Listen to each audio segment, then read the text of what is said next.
Welcome to this special edition right here at ConvergeMedia.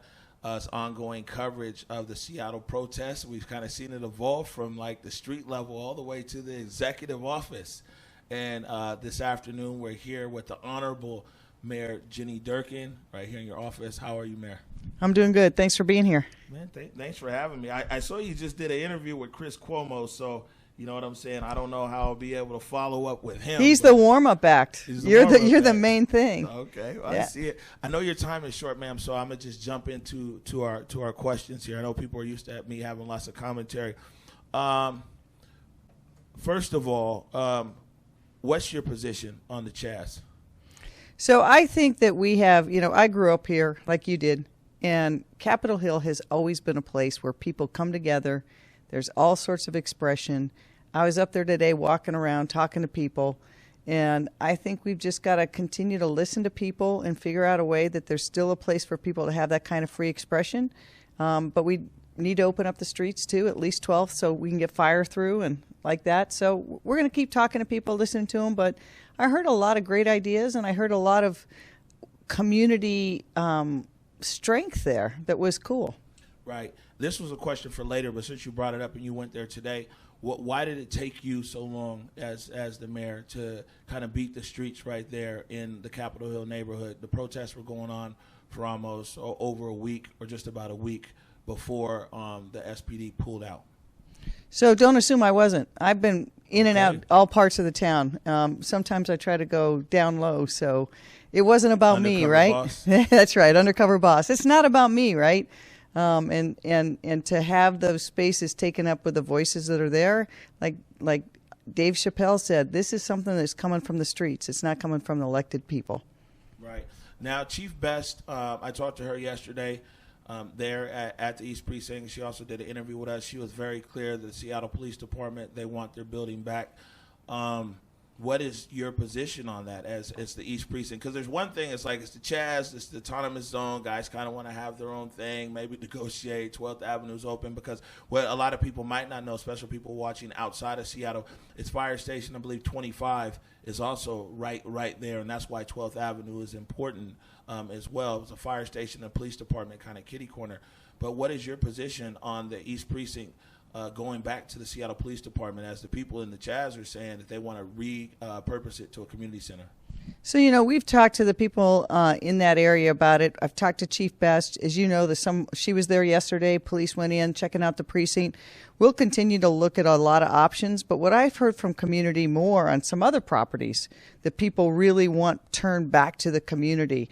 And so I think we have to have all those conversations with, Fire Station 6, the Central Area Senior Center. Those are places that need to be rooted in and returned to community, and talk about what does this whole Capitol Hill area look like going forward, so people see the changes that they wanted. Right.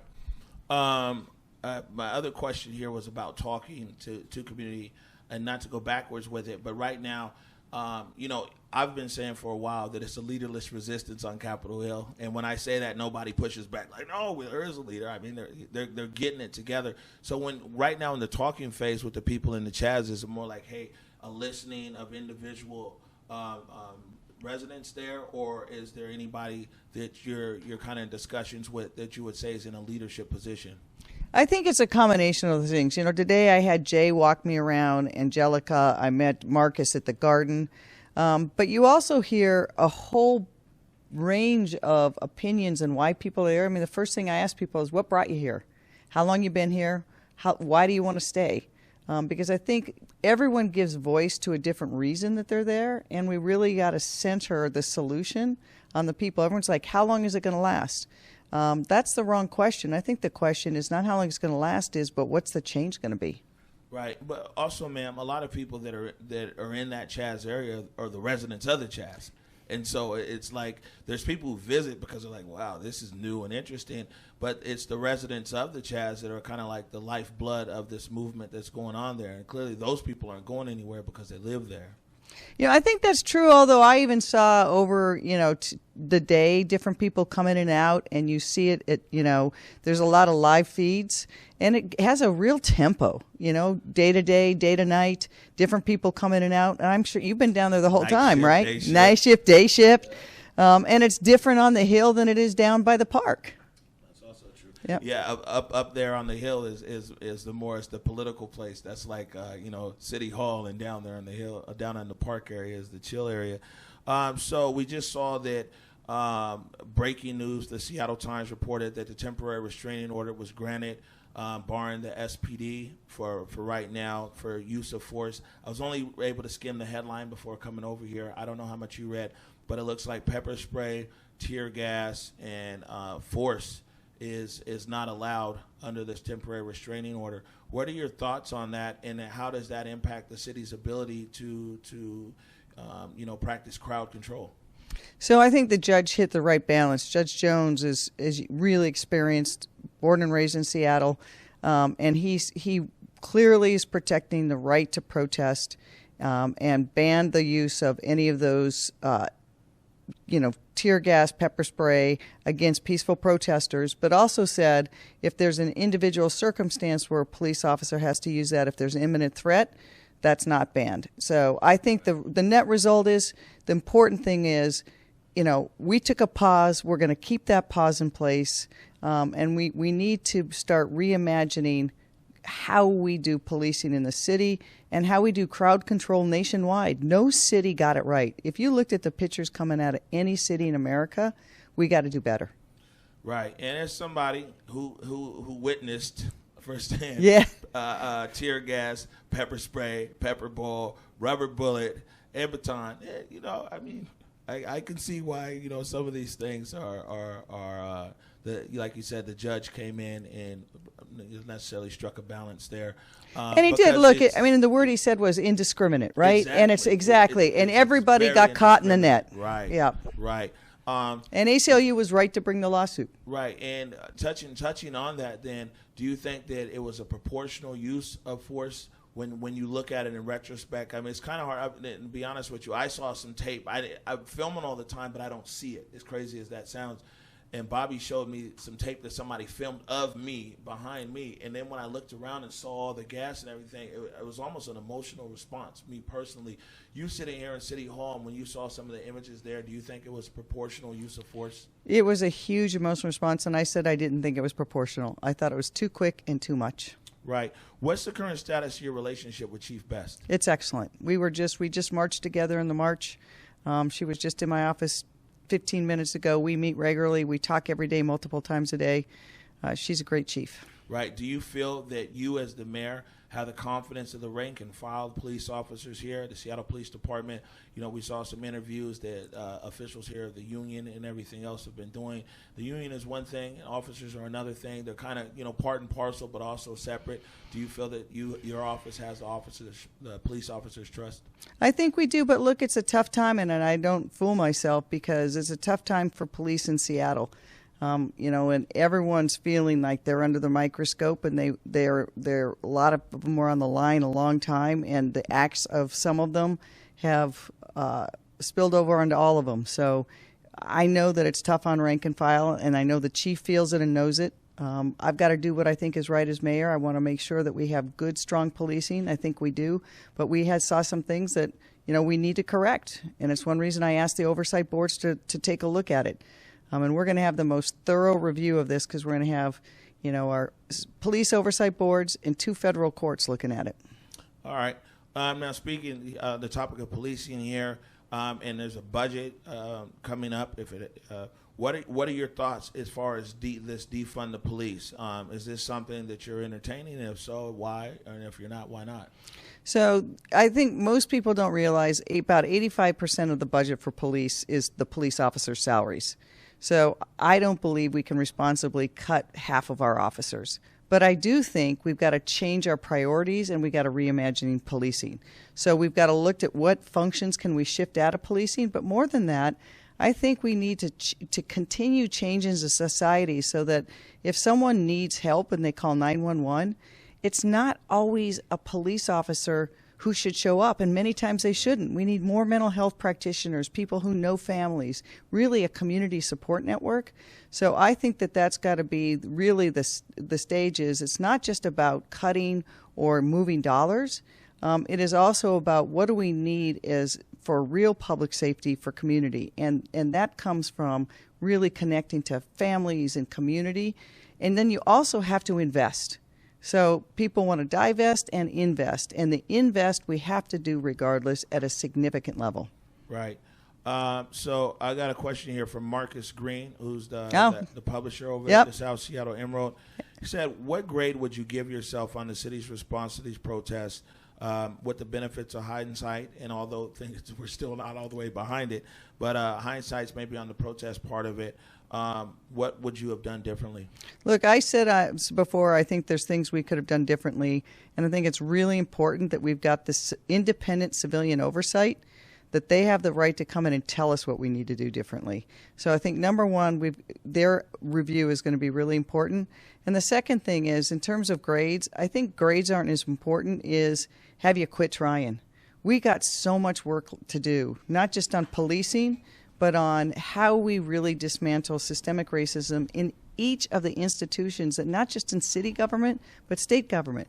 And if you look across the board, whether it's education, access to health care, access to jobs, we got a long ways to go, and we got to be super intentional about it. All right. So, but what I hear you saying is that we're in the pass fail right now.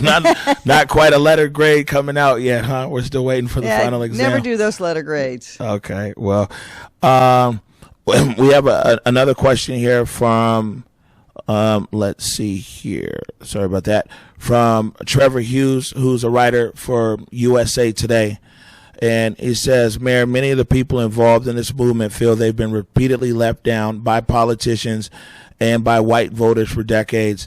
And none of the issues we are now talking about are new. What assurances or pledges can you make to the thousands of people on the streets today that you're truly committed to changing things for the better and that things will get better? Again, that's from Trevor Hughes from USA Today. Right. So first part of it, I think Trevor's right. We have let people down.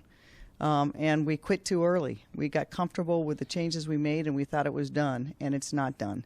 And I think words in many ways don't matter. It's going to be action. So people got to see what I do and how I'm willing to listen and then do what community needs and wants. All right, so let's talk about something I know a lot about, and this is the black community. Yep. This is, you know what I'm saying? First thing here is, there's, let me put this in a different order. The big news today was the transfer of Fire Station 6 to Africatown Community Land Trust. Why was today the day for that? And, you know, what was the city's position or impetus to go ahead and make that transfer? So we've been looking at that for a long time, as you know, and there's both Fire Station 6. We also want to move on the, as I said, the Central Area Senior Center. The vision there is not to just move it back to community, but to get it zoned so that there can be affordable housing for those seniors right there at the community center. So many of them, their families can't live in the Central District anymore, don't live in the Central District anymore, and we got to make sure that those people don't get displaced. So we've got a whole list of properties that we got from community that they want to look at that we really need to reinvest. You know, when I grew up here, CD was 75% black. Today it's less than 14%, and we've got to change the trajectory of that.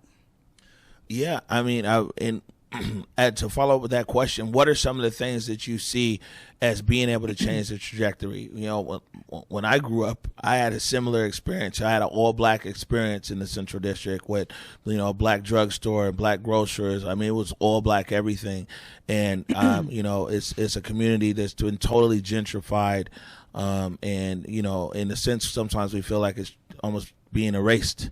And so, like, what actions are the city taking proactively to help preserve this legacy community there?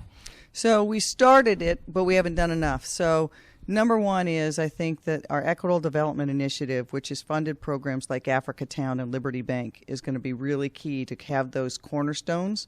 But then when we also invest in places like the Central Area Senior Center, Fire Station 6, Those will be additions to bring those anchors back. I think we've got to support as the redevelopment of a lot of those traditional black churches start to move.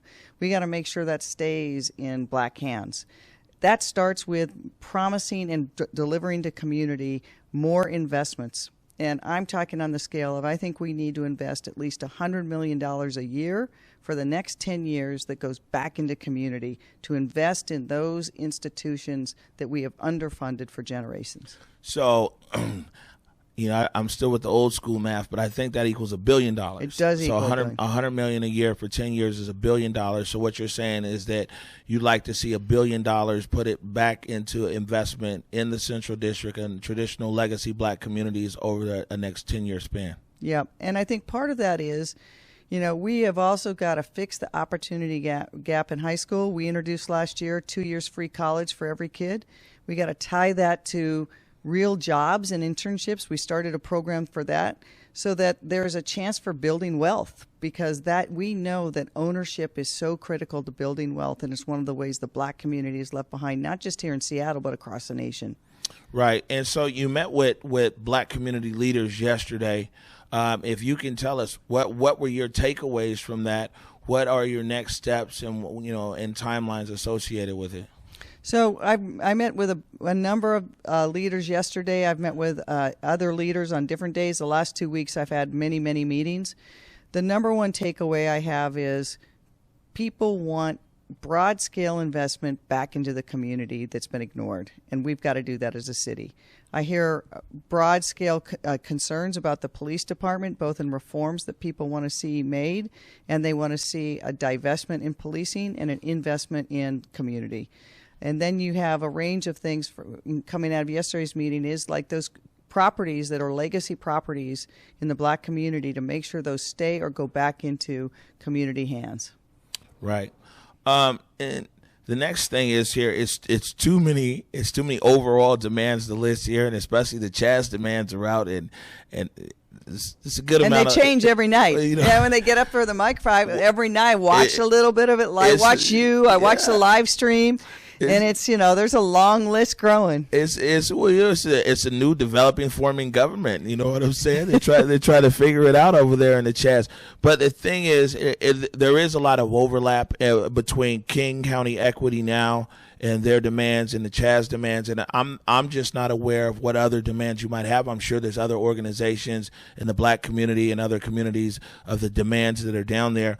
But what are your positions in a broad sense? Maybe not necessarily point by point. We don't have the time for that. For King County Equity Now, and then also CHAZ. I think in King County Equity Now, the property is key. That was a big part of it. We started to move on that. Some of the parcels we don't own, but we'll use our voice to advocate. There's a nursing home that the state owns. There's some parcels of Sound Transit that we actually are going to get control over the city. So I think we'll be able to make some great moves on those. I think that they want a greater cut of the police department than I'm aligned with, but I think that they will see that I'm totally aligned with reimagining how police do their job and what jobs we need police to do at all.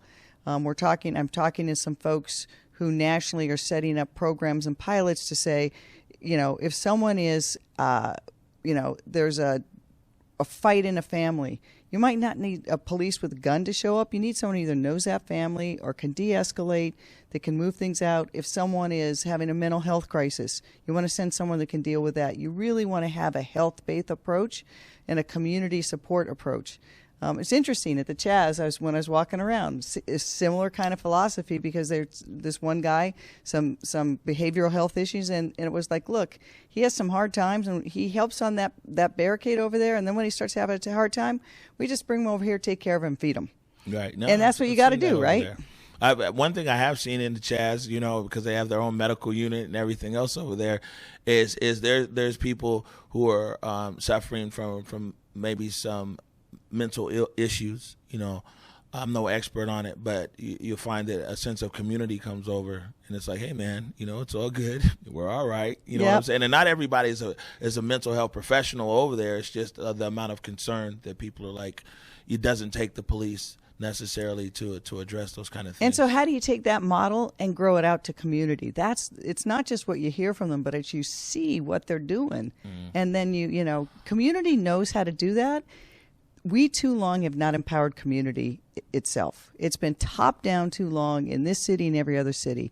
And I think we've really got to change that dynamic. Right. We've been doing good, Mayor. I've only got like 3 questions left here. Okay. But the second part of this question, you addressed the King County Equity Now. You said that you think that property and getting the property is key. You said that you don't necessarily see eye to eye on the defunding, but you feel that you have a solution that'll be able to give them basically still what they want around it, but it might not necessarily come from the police budget. When you move over to the CHAZ, I know that this is... And we will reduce the police budget too, but just not to the extent. I think we do that by reimagining what should police do and what should go elsewhere. Like, there are folks who do crisis intervention and training and community service officers. Should they be part of the police department? Should they be somewhere else? I think we can have that conversation when you form this new kind of community response teams that's different than a police department. I think we can be talking about things like that. Right. And now looking at the CHAZ demands, I mean, a lot of theirs was like social justice, property, and then economics. I think what it was broken down to. And you're right, it's growing, sometimes subtracting. Those guys are real creative over there. So we put a CHAZ-o-meter on there. You know what I'm saying, on their demands. CHAZ-o-meter. Because it goes up and down. But some of the core things that they're talking about, a lot of it is kind of aligned with King County Equity Now. But they do have their own separate set of demands. Have you had a chance to look at that, and what do you think about that? And even with that, in addressing them, because one of the issues over there is that there's a lot of voices that are representing different kinds of stakeholders that I think people might hear me on the stream all the time, that there's, sometimes it's different by the hour. But if right now you had one person to sit down with on the table to talk with about the CHAZ demands, what do you think, first of all, of them submitting demands? Do you take it seriously? And I mean, would some of those things there be things you'd be looking at to address? I think we got to listen to everybody. And I think that people came there to protest for a bunch of different reasons, and people are staying for different reasons, and people marched today by the thousands.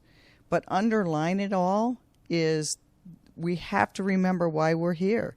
Mr. Floyd was murdered on television, and it was, when I grew up here, we were worried about the big earthquake. Well, we're having that earthquake right now. The ground is open, and things that have been delayed for too long, and this earth is still shaking.